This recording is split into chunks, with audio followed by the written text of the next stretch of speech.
Assalamualaikum warahmatullahi wabarakatuh. Hadirin dan hadirat sidang jemaah salat subuh yang dirahmati Allah dan para pendengar Radio Baitur Rahman, Radio RRI Aceh beserta radio swasta lainnya dimanapun kiranya berada.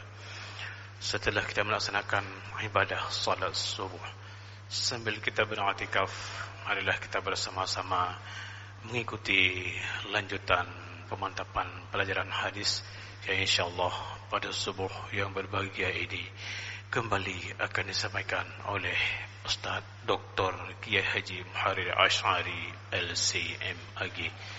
Kepada beliau tempat dan waktu kami persilakan dengan segala hormat.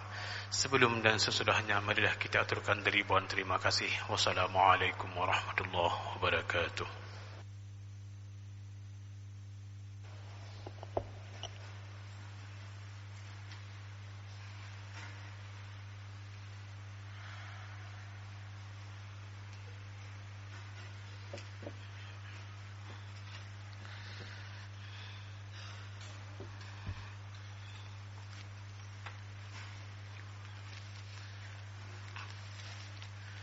Assalamualaikum warahmatullahi wabarakatuh. Alhamdulillah nahmaduhu wa nasta'inuhu wa nastaghfiruh wa na'udzu billahi min shururi anfusina wa min sayyiati a'malina.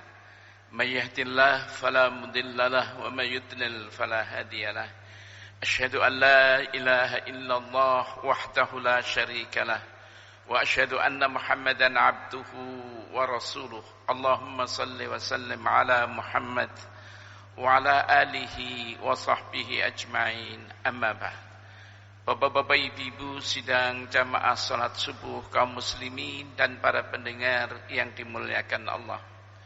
Marilah kita tidak ada henti-hentinya memanjatkan puji syukur kehadirat Allah Subhanahu wa taala atas limpahan rahmat karunia dan hidayahnya, sehingga sampai pagi hari ini kita masih diberi kekuatan dan kesehatan oleh Allah, sehingga kita dapat melaksanakan ibadah.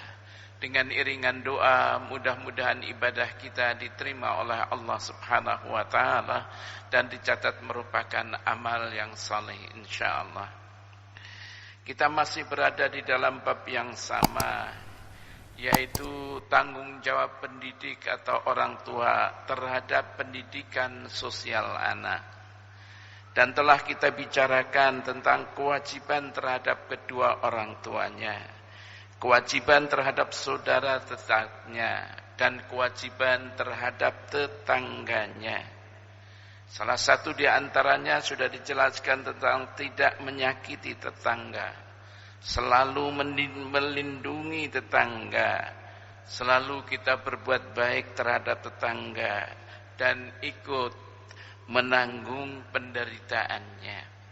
Hal ini sudah dijelaskan panjang lebar, bagaimana Al-Quran berbicara mengenai hal ini, bagaimana hadis-hadis Rasulullah sallallahu alaihi wasallam berbicara tentang hal ini. Pada pagi hari ini kita akan berbicara tentang selanjutnya, yaitu tentang kewajiban murid terhadap gurunya. Sebagai orang tua atau pendidik, kita wajib untuk memberikan akhlak terhadap anaknya. Bagaimana akhlak anak terhadap gurunya. Jadi seorang pendidik hendaklah mendidik anak agar menghormati gurunya, yaitu guru yang saleh, guru yang bertakwa, dan guru yang berakhlak mulia. Ada beberapa petunjuk Rasulullah sallallahu alaihi wasallam di dalam hal ini. Rasulullah sallallahu alaihi wasallam bersabda, "Laisa min ummati man lam yahilla kabirana wa yarhama saghirana wa ya'rifu li'alimina haqqahu." Rawahu Tabrani wa Ahmad wal Hakim. Rasulullah bersabda, tidak termasuk umatku orang yang tidak mau menghormati orang tuanya, orang-orang yang lebih tua. Wa yarham saghirana, dan tidak termasuk umatku orang tidak mau mengasihi, menyayangi yang kecil-kecil. Selanjutnya Rasulullah mengatakan wa ya'rifu li'alimina haqqahu, dan tidak termasuk umatku orang yang tidak tahu hak-hak orang yang berilmu.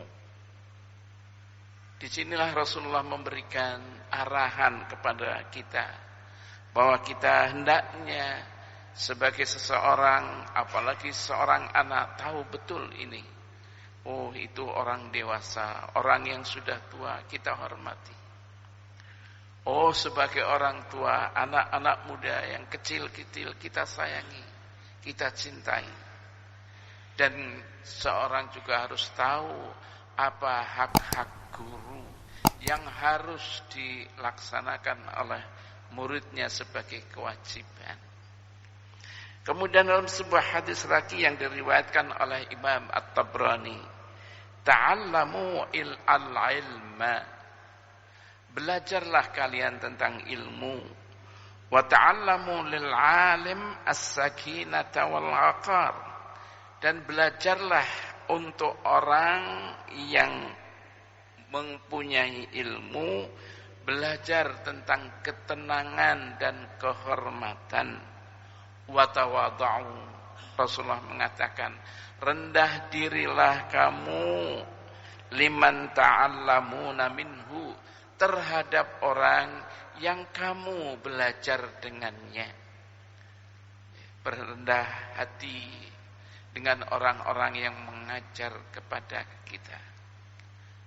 Karena itu di dalam Islam tidak ada istilah bekas guru. Oh, itu bekas guru saya. Tidak ada. Bahkan siapapun yang telah mengajarkan kepada kita, apapun ilmu sedikit yang sudah diberikan kepada kita, itu merupakan guru kita. Jadi tidak ada bekas. Orang yang sudah tinggi misalnya ilmunya, pangkatnya misalnya, ada sebab dari mana dulu guru-guru TK, guru-guru SD, guru-guru SMP yang membimbingnya sehingga kita menjadi ilmuwan, sehingga kita menjadi orang yang dipandang karena keilmuannya. Mereka-mereka itu adalah berjasa sudah untuk kita. Tidak ada bekas guru. Di dalam sebuah hadis yang diriwayatkan oleh Imam At-Tabrani juga, Rasulullah sallallahu alaihi wasallam bersabda, "Thalathun la yastahiffu bihim illa munafiqun." Ada tiga hal yang hal itu tidak tersia-siakan kecuali orang munafik. Apa yang tiga hal itu? Rasulullah mengatakan dzusyaibah fil Islam, yaitu orang yang tua tapi taat di dalam keislamannya. Jangan disia-siakan. Orang yang taat, orang yang sudah sepuh, orang yang sudah tua tapi taat di dalam keislamannya. Wadul ilm, dan yang kedua adalah orang yang mempunyai ilmu. Enggak disia-siakan. Termasuk adalah wa imam muqsid, yaitu pemimpin yang adil, menegakkan keadilan di tengah-tengah masyarakatnya. Itu tidak akan tersia-siakan. Tiga hal ini, yaitu orang tua yang mempunyai keislaman yang tinggi, orang yang mempunyai ilmu, dan pemimpin yang adil. Sidang jamaah yang dimuliakan Allah, Imam Ahmad meriwayatkan dari Sahal ibnu Sa'ad as-Sa'di bahwa Rasulullah sallallahu alaihi wasallam bersabda, "Allahumma la yudrikuni zaman la yutba' fihi al-alim Ya Allah, ya Tuhanku, janganlah suatu masa, janganlah aku menjumpai suatu masa di mana masa itu la yutba fihil alim. Orang yang berilmu tidak diikuti dia. Orang yang berilmu tidak diikuti dia. Yang sudah menjelaskan, membeberkan, menerangkan. Orang berilmu tidak diikuti. Maaf, yang diikuti sekarang siapa? Bapak bisa tahu sendiri. Bukan orang yang berilmu yang diikuti. Ya, wala yustahya fihi minal halim. Dan tidak malu terhadap orang yang sabar, yang taat. Enggak malu dia.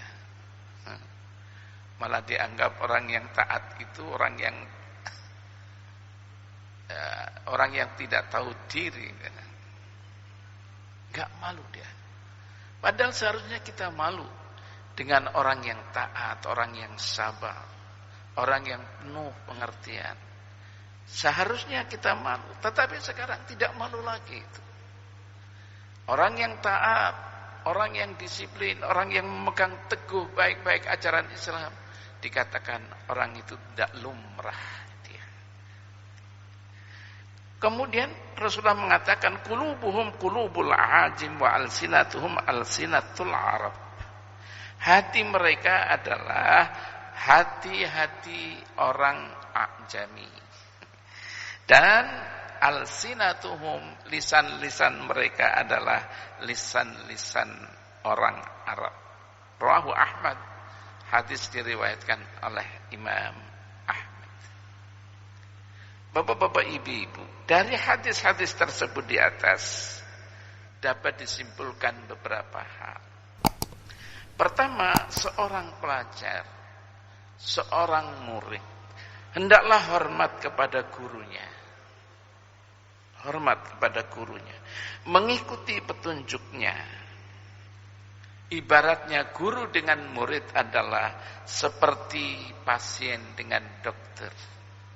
Kalau kita sakit, pergi ke dokter, berobat, diberi arahan, dan kita mentaatinya, mengikuti petunjuknya. Hendaknya seperti itu. Ibnu Abbas dengan kebesaran dan ketinggian derajatnya, Ibnu Abbas dalam sebuah riwayat hidupnya, dia bersegera untuk menjemput kendaraan Zaid bin Thabit. Siapa Zaid bin Thabit? Zaid bin Thabit adalah guru Ibnu Abbas radhiyallahu anhu. Begitu datang, disambutnya oleh Ibnu Abbas. Padahal Ibnu Abbas adalah sahabat yang juga terkenal menghormati gurunya. Seorang pelajar hendaklah memandang gurunya dengan keagungan dan meyakini bahwa gurunya itu memiliki derajat kesempurnaan. Kalau kita memandang guru, jangan dipandang sebelah mata, tapi betul-betul perhatikan. Kemudian yang ketiga, hendaknya pelajar tidak memanggil gurunya dengan kata kamu. Sekarang nggak tahu lagi itu. Kamu, masya Allah. Padahal itu terhadap gurunya sendiri. Kamu. Dulu diajarkan, orang tua itu ngajarkan kita. Ngomongnya jangan seperti itu. Bapak-bapak, ibu-ibu, ini mohon maaf. Nggak tahu anak-anak kita sekarang ini tentang akhlak anak seorang murid terhadap gurunya, ya Allah. Sehingga terdengar kata-kata yang kotor yang seharusnya kita tidak dengar.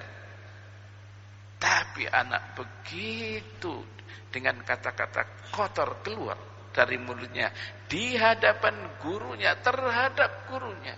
Sehingga gurunya geleng kepala, ya Allah, kenapa? Inilah tanggung jawab kita sebagai pendidik, sebagai orang tua. Selalu mendoakan gurunya. Ini mohon maaf, inilah yang hilang. Bukan hilang, jarang sekali. Sesungguhnya kedekatan secara psikologis antara guru dengan murid adalah kedekatan saling doa, mendoakan. Muridnya mendoakan gurunya. Gurunya mendoakan murid-muridnya. Guru itu sangat bangga. Guru itu sangat berbesar hati ketika guru melihat anak-anaknya sukses.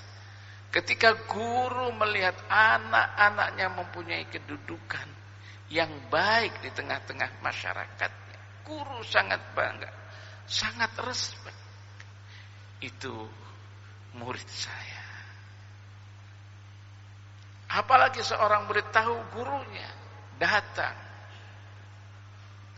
Sering saya katakan, tempat sekolah itu adalah ibu kandungmu yang kedua.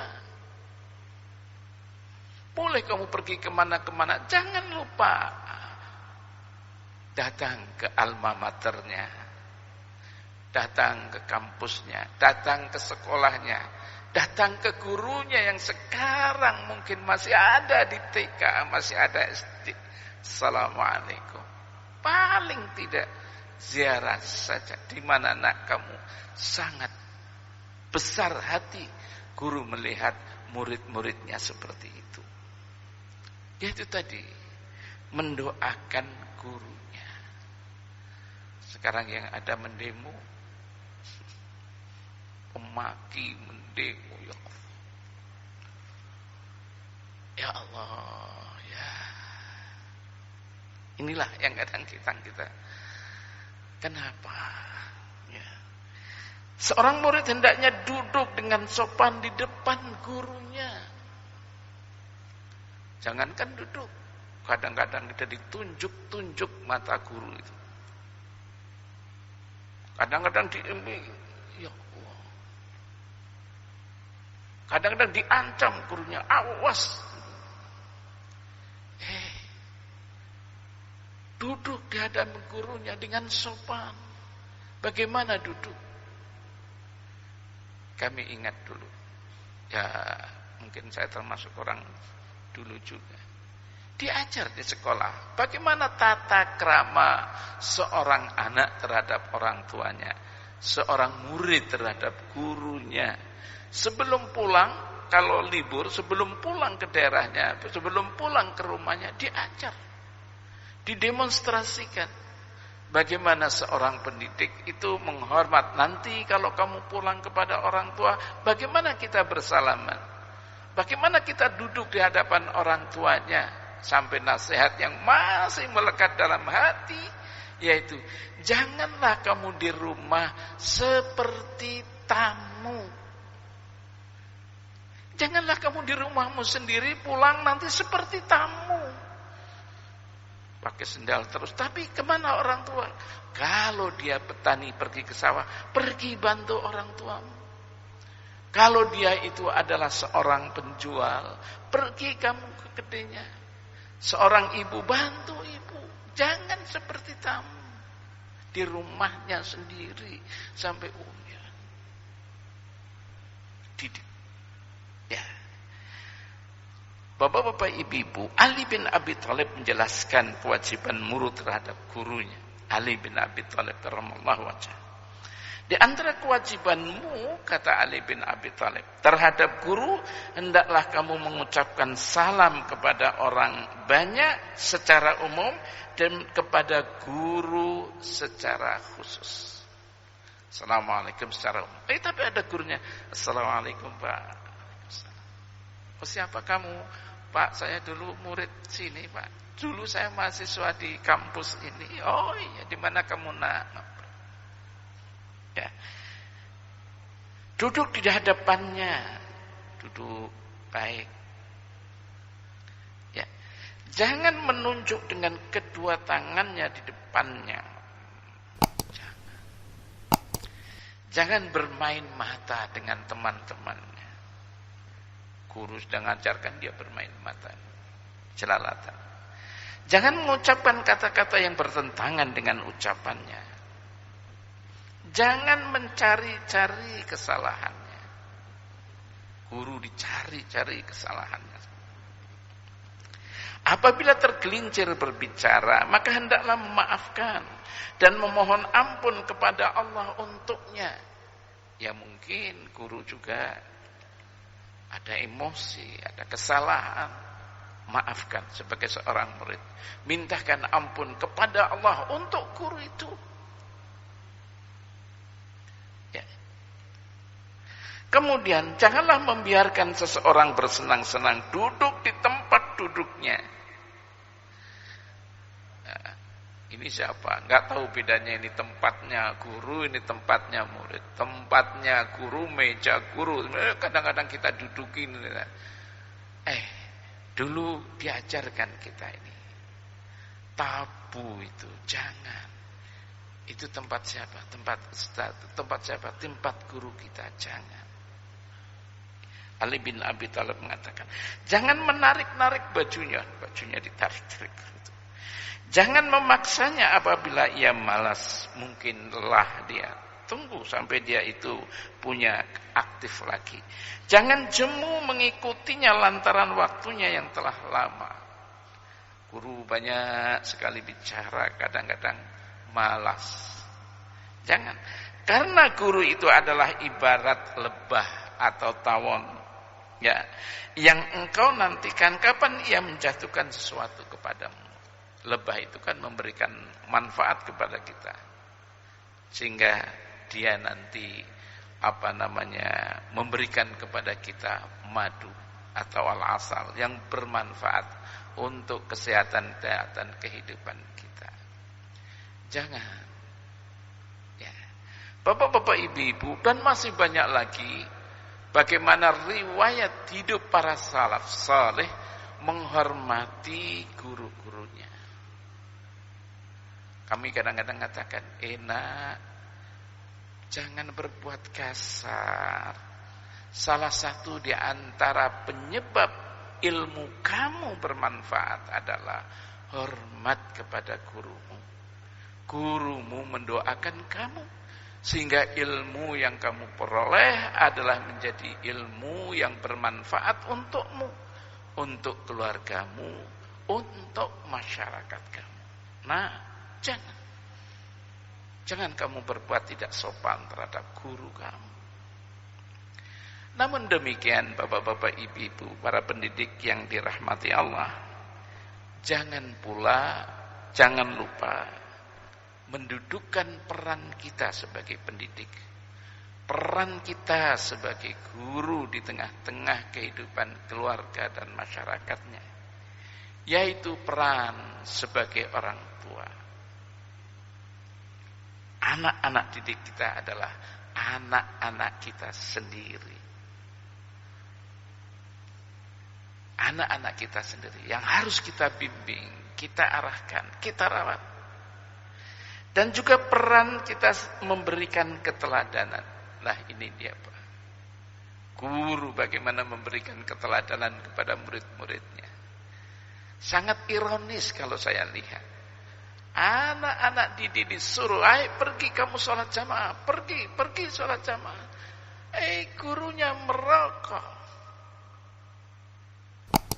Gurunya enggak pergi untuk sholat jamaah dengan muridnya.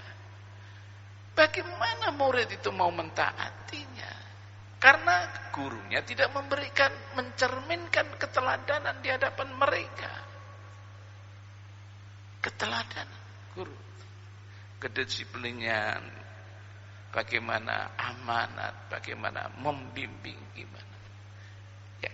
Kemudian yang ketiga, peran mentransfer ilmu dan akhlak. Akhlak dulu kita pentingkan. Transfer ilmu, transfer juga akhlak. Dengan apa? Dengan metode internalisasi, yaitu metode pewarisan nilai. Wah, ibu itu disiplin, bagus. Kita harus disiplin seperti ibu itu. Wah, bapak itu kok pandai ya. Saya mau seperti itu. Transfer nilai, tapi tidak terasa bahwa seorang guru sebetulnya mentransfer akhlak, mentransfer nilai terhadap murid-muridnya. Itulah peran. Kemudian jangan lupa memasukkan keimanan terhadap anak-anak kita. Keimanan. Ngajar apa saja. Ngajar matematik, ngajar biologi, ngajar fisika. Bisa di dalam pengajaran itu ditransfer keimanan.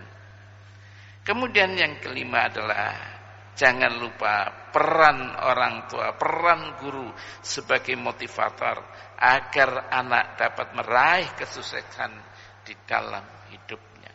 Memberikan motivasi, bimbingan terus, memberikan semangat, mensupport agar supaya anak-anak sukses dalam meraih kehidupan ini. Jadi bapak-bapak, ibu-ibu yang dimuliakan Allah, kita bagaimana mendidik anak-anak agar anak-anak menghormati gurunya sebagaimana dulu Rasulullah, para sahabat dan salaf as-salih, bagaimana mendidik generasi sehingga lahir generasi-generasi penerus perjuangan mereka itu. Itulah generasi. Tapi sebaliknya, kalau kita lupa mendidiknya sehingga mereka itu tidak mempunyai akhlak, maka sesungguhnya yang salah bukan hanya mereka yang salah adalah orang tua dan pendidik, karena mereka itu tidak memperhatikan akhlak mereka.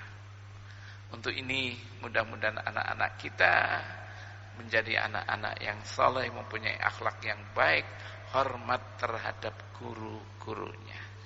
Ini saja pada pagi hari ini, dan kita akan lanjutkan insyaallah minggu depan. Wabillahi taufiq wal hidayah. Wassalamualaikum warahmatullahi wabarakatuh.